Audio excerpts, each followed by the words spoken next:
Hey tubers, welcome back for another adventure. And I want to be honest, I'm looking for information up front with this video. This is a 400 EX. I picked it up probably 2 years ago now, maybe three. And it had some problems when I got it. It had a paper air filter that was saturated with oil, so you would try to start it and it would immediately flood out. So I bought it as a not running unit, and I got it to run, and I did a bunch of work on the brakes. It was having trouble with the front calipers dragging, bunch kind of maintenance stuff. And I finally got it to what I would consider complete, right? I mean, everything was set up and all that. And when I bought it, it had just been serviced.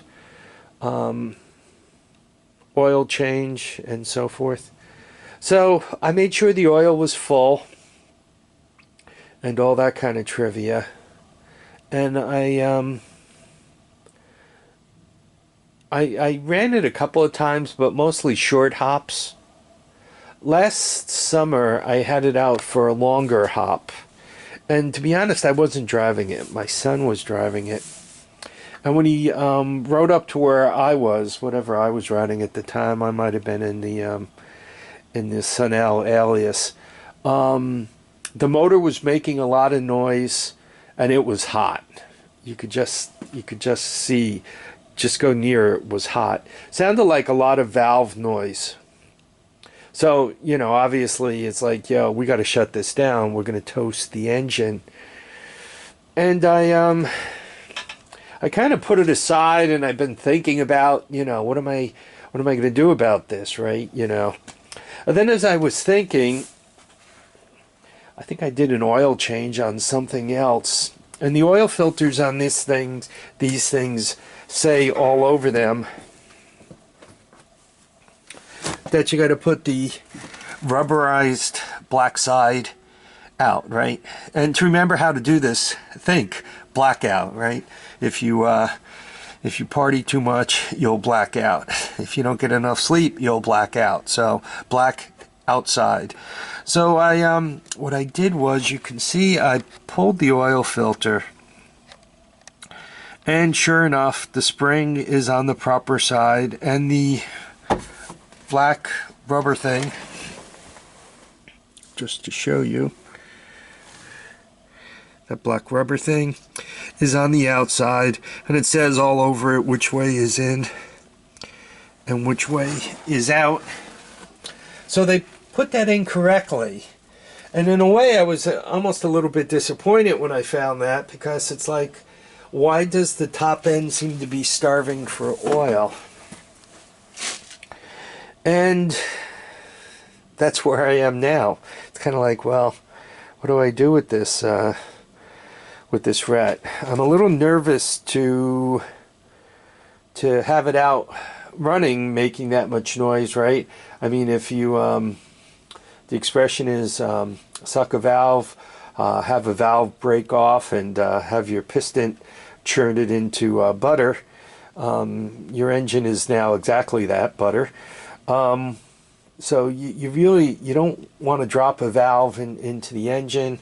You also, with as noisy as it was, right, it's only a matter of time before metal starts getting shed, and once you shed metal, it starts getting onto the bearing surfaces. You chew them up, you can throw a rod, chew up your cam, chew up your timing chain, just make a mess.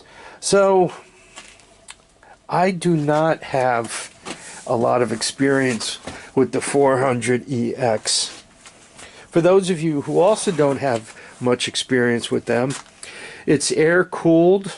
It does not have a fan on a little oil cooler or any of that other stuff. It's just an air cooled motor, though it does have that oil reservoir in front of the motor, so as you're driving it along, hopefully the breeze is hitting that oil reservoir, cooling your oil down, and helping things out. once again, when I did the change, you actually do the change on the reservoir, and you kind of make sure that the oil balances out so that your reservoir stays full, right? You don't want to run this thing low on oil, because that's the quickest way to sending it off to Valhalla to meet its neighbor, and the quickest way to send your wallet to the empty place, because you're out buying parts for it. So that's where I am with this thing. I was just curious if anybody had any information. Once again, I got it. It wasn't running. I told you it was saturating the oil filter. The person I got it from put some time and effort in, and I think he had a half a clue of what he was doing. I've seen some stuff that looked pretty good, and I've seen some stuff bad. Some, like, they changed the oil and they put the oil filter in correctly. I guess that's pretty good. But then the bolts that hold the plate that covers the oil filter, one was an Allen key driven bolt, 5mm, and the other one was your typical hex bolt, 8mm. So sometimes when I see the mixed stuff like that, it doesn't make me happy.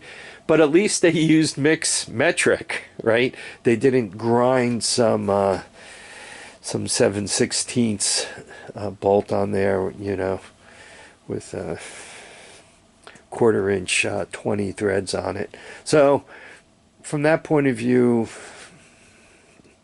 they had a half a clue of what they were doing. The key that came with this thing was kind of an aftermarket key, and it had stamped on it 400EX.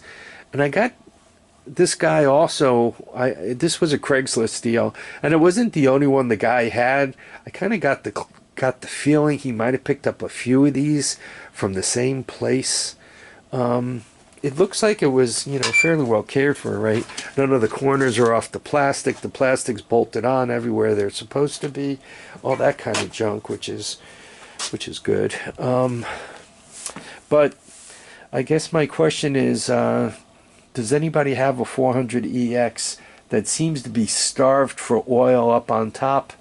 And given that the oil filter is correct, aimed in the right direction, appears to be a Honda oil filter, it's not some cheap knockoff, why I might be starving the top end for oil. I appreciate any information I could get. I want to thank everybody for watching this video, commenting, subscribing. Please remember to keep your feet down, your heads up, and get out there and enjoy each and every day. Bye now.